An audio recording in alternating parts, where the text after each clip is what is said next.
All individuals are born with talents and skills that help them excel in different areas in life. That might mean that an individual is born with a body that can grow muscle at incredibly fast rates, and he can be a world-class bodybuilder. Or it might mean that an individual has incredible public speaking or conflict management skills, despite the fact that his body is confined to a wheelchair. All those individuals were men, but that doesn't mean that they have the same talents or goals or motivations or skills. And I think we all know that. I think we understand, we're all different. There's no two people that are the same. So why are we complicit in these societal expectations of what men must be? Why do we all just go along with this mold, this constricting mold of what masculinity is and what men must be? Why is it so important for a man to be a man? Why is it so important for men to have huge muscles? Why is it so important for men to dominate other people? Why is it so important for men to have a lot of sex with a lot of women all the time? It's not. It's really not, and we can be happy without those things. Hypermasculinity is the exaggeration of male stereotypical traits in order for men to be perceived by themselves and by others as more masculine. Now, hypermasculinity is extremely prevalent in our culture, especially among teenage men and college-age men. This is an age where men are still trying to figure out who they are. They're still trying to figure out who they want to be, and they're dealing with a lot of insecurities. And hypermasculinity is a way for them to seek approval from society and prove to society that I am indeed a man. And now this wouldn't be such a problem if the traits that we associated with masculinity were traits like courage or loyalty or respect. The problem is the traits that we do associate with hypermasculinity: aggressiveness, competitiveness, power, and the behavior that men exhibit in order to attain these traits. Now, one of the most striking things to me about hypermasculinity is the lengths that men will go to disassociate themselves from anything that could possibly be perceived as feminine. And if a man does happen to exhibit some feminine behavior, then he must immediately reestablish his masculinity if he is to be taken seriously by his dudes. A recent study done at a Florida university separated two groups of men, had one braid rope while the other braided hair. Afterward, both groups of men were given the option to either solve a complex puzzle or punch a heavy bag. A follow-up experiment was done, where both groups of men braided hair, and afterward, one was forced to sit at a desk in silence while the other was forced to punch a heavy bag. The group that was forced to sit at the desk in silence showed much higher rates of acute anxiety and distress. So what's happening in this experiment? We have men who are given a gendered task to do.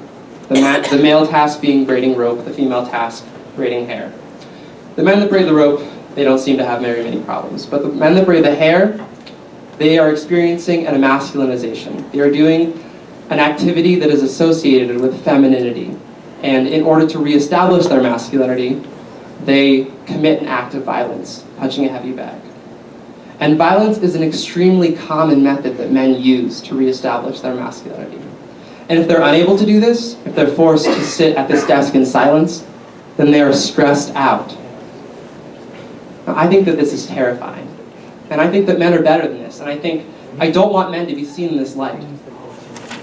I just think that we're sort of caught in the societal trap of what masculinity is and what we must do in order to be perceived as masculine by our society.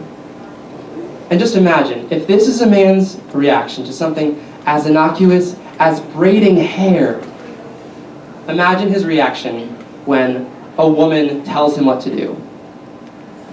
Imagine his reaction when a woman outperforms him in some sort of competition. Imagine his reaction when a woman is not receptive to his sexual advances. Now, I think this study does a good job of illustrating my next point, which is, despite masculinity's association with strength and power, It's actually incredibly fragile, and it can be taken away from you in the blink of an eye if you let down your guard for 1 second. And I think a lot of people know this, and a lot of people take advantage of this in order to emasculate men and get what they want. But one of the largest entities that takes advantage of this, and they do it very effectively, are advertising companies. Advertising companies understand that men need to be men, and they use that to sell the masculine products. Take, for example, powerful yogurt.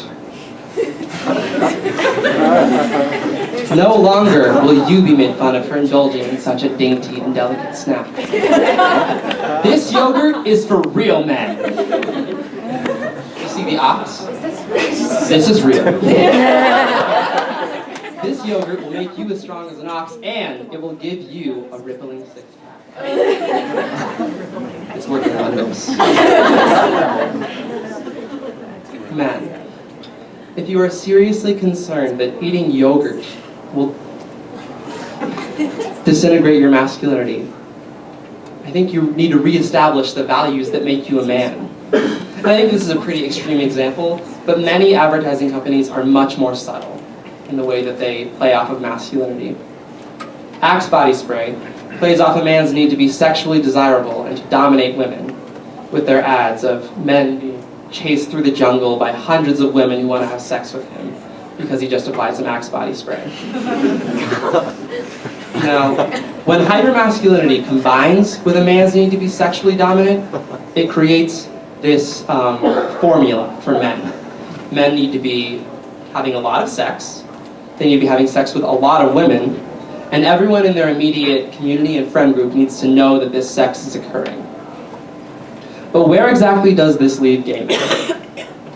So homosexuality has become increasingly more accepted over the past couple of years with marriage legality for all in many more states in America. But this marriage legality is far from solving all of the problems in the LGBTQIA community. And many of the problems, specifically in the gay male community, I believe, stem from hypermasculinity. Gay men are not having sex with women. So there's already this sort of emasculinization that's going on. Many gay men feel that they need to prove to the rest of the world that they are not like girly gay men, and that they are indeed real men. Again, men going far to distance themselves from anything feminine. I viewed many gay dating websites where there are men who are so concerned with their masculinity and how other men are viewing them that they will post on their profiles that they are only interested in men who are straight acting, or men who are not gay acting. Now, my sexuality is an extremely important part of my identity, but I would not say that it is so all-engulfing and encompassing that every one of my actions, every single day, every minute, would be classified as gay acting. And if you're a straight man, or if you are a man who is having sex with men, I think that you just need to admit to yourself that some of your actions are gay. And that's okay. Because gay men are still men. The fact that you are having sex with men does not make you less of a man, no matter what anyone says. And I would just like to give a quick challenge to any straight men in the audience who do think that gay men are weak or wimps. Try being anally penetrated.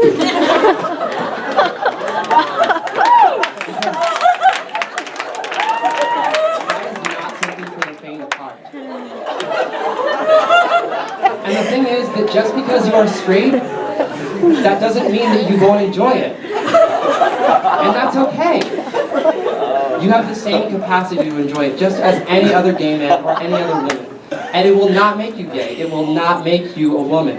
But if you are concerned about those two stigmas, think about why. Why are you so afraid of being gay? Why are you so afraid of being a woman?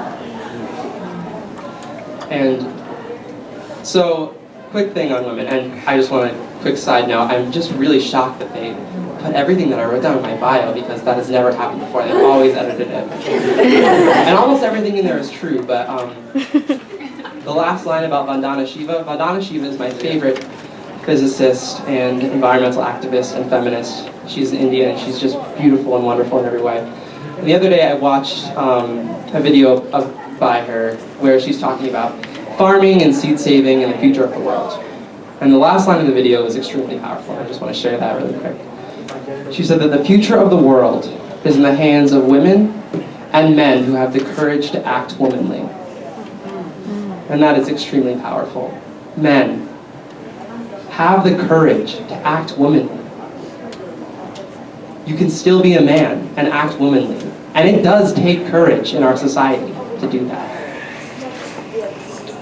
Anyway, gender is a continuum. When we look at gender as a strict dichotomy with only two sides, there's a danger for anyone who steps outside of this dichotomy for even a second. And none of us can be the utmost perfect representation of masculinity or femininity at all times. About a year ago, I was sitting in the library when I saw that 2 bombs had gone off in the Boston Marathon and injured and killed several people. Now, when I saw that that happened, I immediately, frantically, called and texted my friend who every year walks around Boston drunk on the Boston Marathon. And when I could not reach her, I lost it, and I started sobbing in the library. Now, as a man, I'm not supposed to have these sorts of breakdowns. I'm not supposed to cry in public. But when the thoughts that are going through my head are of my friend's body being ripped apart by a bomb, no one has the authority to tell me not to cry. Men have the same capacity for emotion as any other person, as any woman. And for us to be limited in this expression of emotion based on our gender, it's ridiculous.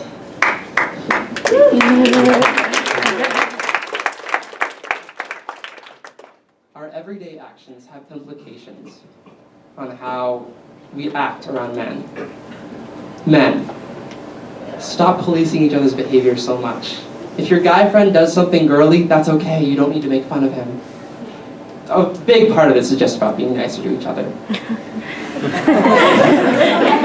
From day one, when we're given certain colored clothes after we're born, when we're given certain toys, we are presented with ideals that we must achieve. When I got, those He-Man little figurines, I was given this mold of a fictional man that I was supposed to fit into. That mold was not made for me. That mold was not made for anyone. So let's throw away that mold. And I'm not suggesting that we scrap masculinity completely. I am suggesting that we cater to the needs of all of the individuals in our society. Because certainly there are men who are born to be lumberjacks and bladesmiths and demolition experts. But many are not. So let's create a society that's welcoming to all. We can have researchers and wrestlers. We can have doctors and drag queens.